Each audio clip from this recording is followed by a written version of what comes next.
And well, I suppose in some sense they are, insofar as they predated them in time, but the fundamental issue is that, well, this image has to be held up as transcendent, and by that I mean it's an image that's got to be at the basis of a value structure that actually works insofar as there's going to be human beings, because there aren't any human beings without the infant and the mother. And so if that's not held up as an image of ultimate value, then everything falls apart. And it's something our culture does extraordinarily badly.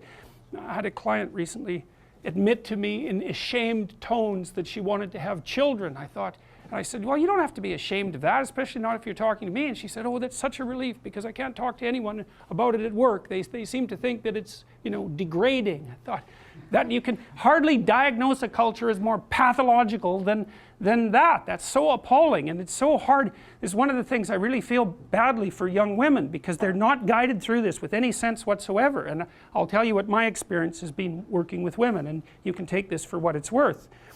And I've worked with women who've achieved the highest levels of their profession. I don't mean just in academia, but in a number of different fields. This is what happens.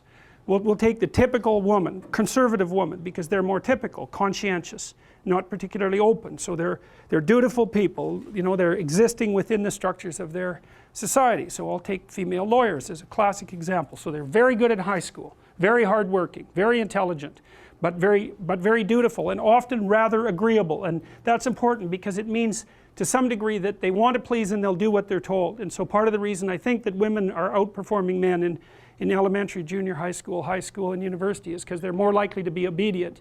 And I know that to some degree because we did analysis of students in Quebec and found out that one thing that predicted grades over and above intelligence and conscientiousness was agreeableness, and agreeable people got better grades than their IQ and conscientiousness would predict.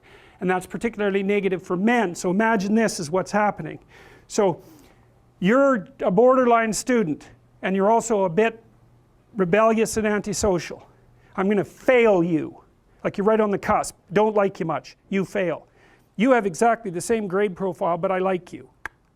Tick. You move ahead. You don't. And so one of the things that's dividing men from women as they progress through school is the degree to which they're agreeable. Now that works out to some degree for women insofar as the agreeableness moves them forward, but they encounter the negative elements of being agreeable later in their careers. Anyways, women are very good in high school, then they go to college, they're very good in college, they nail their damn grades, they do their studying, they get their A's, and they ace their LSAT, so they're smart too. Then they go off to do their articling and they're really good at it. And then they get offered an associate position and they're really good at it, and then by the time they're 30 they make partner, and let's say they're in high pressure, high paying jobs, $250,000 a year, $300,000 a year, $500 an hour. Okay, what's your life like? You work all the time, period. 70 hours a week, 75 hours a week, flat out, and you don't get to make any mistakes.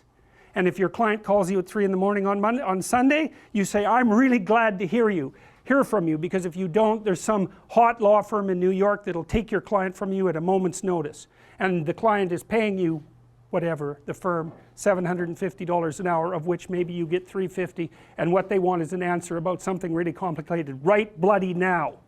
And you can say all you want about the fact that women have a difficult time with that because it's a male-dominant patriarchy. Any female lawyer who's hit 30 and is a partner that has any sense at all knows that's complete bloody rubbish. It's market determined right to the core. What happens to the women when they're in their 30s? They all leave the high-end law firms. Why? Because who in their right mind would want to live like that? That's the issue, right? Once you make about $60,000 a year for your family, but let's say for you personally, additional income has zero impact on your quality of life. Zero. So why work 80 hours a week? Well, men will do it, some men, very few. A handful of hyper-competitive men who are obsessed with hitting the pinnacle of the given dominance hierarchy they're in will happily work 80 hours a week, and they'll forego everything else. Relationships, family, children, way in the second category. And so those men are often very difficult to live with too, because they're so obsessed with their career. It's hard to have a relationship with them. And maybe they don't have much of a relationship with their kids, but they're damn good at what they do, and part of that is they're smart and disciplined, and they'll work non-stop all the time. It's like an obsession, and that's the sort of people who run things. Those are the people who run things. Well, they're often also disagreeable too, because you want to manage people? Really? They're not going to like you. You know, and it's not an easy thing to not be liked, and actually if you're an agreeable person, and women are more agreeable than men, it's quite painful to be disliked. But if you're in a managerial and executive position, the probability that people are going to like you is quite low. Now, if you're a real son of a bitch, then they're going to dislike you more. But those positions are very stressful, partly because of the interpersonal dynamics, and they're also incredibly, incredibly competitive. So the women hit that at 30 and they're completely qualified, and the law firms are bloody desperate to keep them, because it's really hard to find highly qualified people, especially once you've put all that time into training them, especially if they're also good at bringing in business. The law firms trip over themselves to try to keep them. They can't. The women think, why in the world am I doing this? Why in the world would anyone in their right mind do this? Especially because they're often married by that point too, and generally they've married a husband who makes as much money or more than them. So they don't need the damn money. And so they think, well, there's more to life than this, which is exactly the right thing to think. And so they go and find a job that's 9 to 5 and controllable, so that they can hire a nanny and have some kids and have a life. And it's like, yes, that's the intelligent thing to do. So we've got things backwards in our culture. We're thinking, at least in part, why aren't there more women in positions of power? Wrong question. The right question is, why are there any men at all who want those positions of power? Because it's not just positions of power. You have to be such a knothead to think that. Oh, it's a position of power. It's like, sure, but it's a position, right? It's not like you occupy that position of power and everyone does what they're told all the time and your life is easy. It's like, forget about that. People are on your case to do exactly the right thing all the time, 100% of the time. And maybe you want that and maybe you don't. So what I don't know what people think is these people are all sitting in their offices with their feet up on the desk, smoking cigars and oppressing the world. It's like, that isn't how it works. Those people, they work flat out all the time.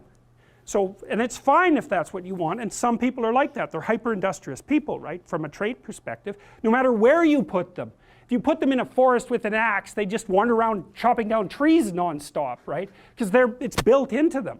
But if you want to have a balanced life, and you should want that, you know, because the other thing you'll find, and this is God's gospel truth, is that the older you get, if you have any sense at all, the more important your family is to you. Like the utility of your career, maybe that peaks around 35 or 40, and it starts to decline pretty rapidly after that. And what happens, if you're fortunate, you have someone in your life that you love, that you've woven yourself together with, and you have some kids so that you have something to do from the time you're 50 till the time you're 80. And so it's a real mistake. It's a barren future without children, man, I can tell you that. It's a real mistake. And so we do a terrible job of say, putting that image forward and saying, well, yeah, now, you know, because women have access to the birth control pill now and can compete in the same domains as men, roughly speaking, there is a real practical problem here. It's partly an economic problem now, because when I was roughly your age, it was still possible for a one-income family to exist. Well, you know that wages have been flat, except in the upper 1% since 1973. Why? Well, it's easy. What happens when you double the labor force? What happens? You have the value of labor. So now we're in a situation where it takes 2 people to make as much as 1 did before. So we went from a situation where women's career opportunities were relatively limited to where they were relatively unlimited and there were 2 incomes, to where, and so women could work, to a situation where women have to work and they only make half as much as they would have otherwise. And now we're going to go into a situation, this is the next step, whereas women will work because men won't.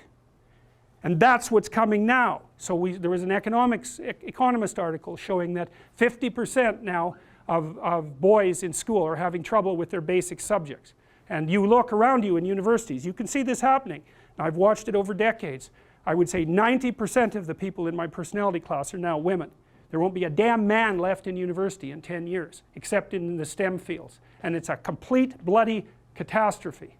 And it's a catastrophe for women, because I don't know where the hell you're going to find someone to have a, you know, to marry and have a family with if this keeps happening.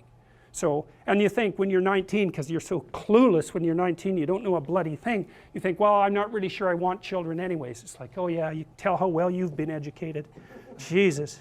We will make America great again.